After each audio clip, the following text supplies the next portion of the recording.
HDFC bank వెంటనే Punjab bank వెంటనే Punjab bank వెంటనే ఐఎఫ్టియు సులాబ్ కార్మికుల ఈఎస్ఐ వెంటనే ఈపీఎఫ్ వెంటనే ఈపీఎఫ్ వెంటనే ఏరియర్స్ వెంటనే ఏరియర్స్ వెంటనే సింగరేణి కాంట్రాక్ట్ కార్మికులకు ఏరియర్స్ వెంటనే సింగరేణి కాంట్రాక్ట్ కార్మికులకు ఏరియర్స్ వెంటనే సింగరేణి కాంట్రాక్ట్ కార్మికులకు మెరుగైన సింగరేణి వ్యాప్తంగా సుమారు 200 సులభ్ కాంప్లెక్స్లో పనిచేస్తున్న సులభ్ కాంట్రాక్ట్ వర్కర్స్కు బోనస్, పిఎఫ్, వైద్యం, ఇన్సూరెన్సు, వీడియోస్ సంబంధించిన ఏరియర్స్ చట్టబద్ధ హక్కులు అమలు చేయాలని సింగరేణి సులభ వర్కర్స్ ఐఎఫ్టి రాష్ట్ర కమిటీ పిలుపులో భాగంగా సింగరేణి వ్యాప్తంగా అన్ని జీఎం కార్యాలయాల ముందు ధర్నాలు నిర్వహించి ఈ యొక్క కార్మికుల యొక్క సమస్యలను సింగరేణి జీఎంల దృష్టికి తీసుకెళ్లడం జరుగుతుంది. ఆ సందర్భంగా ఈరోజు RG1 జీఎం కార్యాలయంలో ధర్నా నిర్వహించడం జరుగుతున్నది.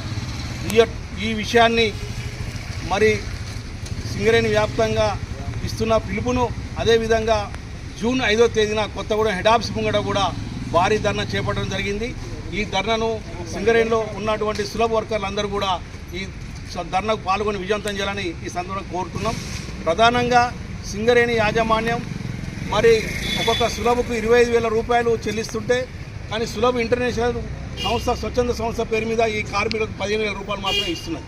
ఒక 1,000 రూపాయలు వాళ్ళు మెటీరియల్ ఖర్చు పోయినప్పటికీ కూడా ఒక్కొక్క సులభకు సుమారు మరి 9,000 రూపాయలు వీళ్ళు లాభం తీసుకుంటున్నారు.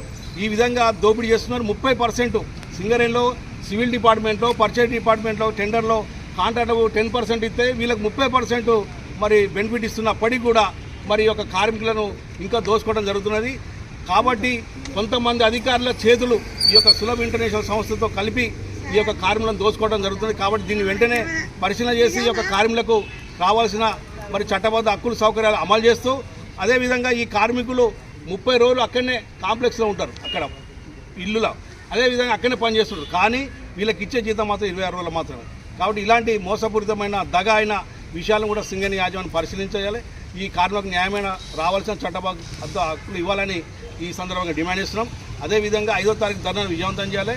ఈ యొక్క సమస్యలను పరిష్కరించకపోతే 15వ తారీఖు నుంచి దీర్ఘకాలికంగా సింగరేణి వ్యాప్తంగా సులభ కార్మికులు సమ్మెలోకి వెళ్తారని ఈ సందర్భం కూడా సింగరేణి యాజమాన్యం హెచ్చరించడం జరుగుతున్నది.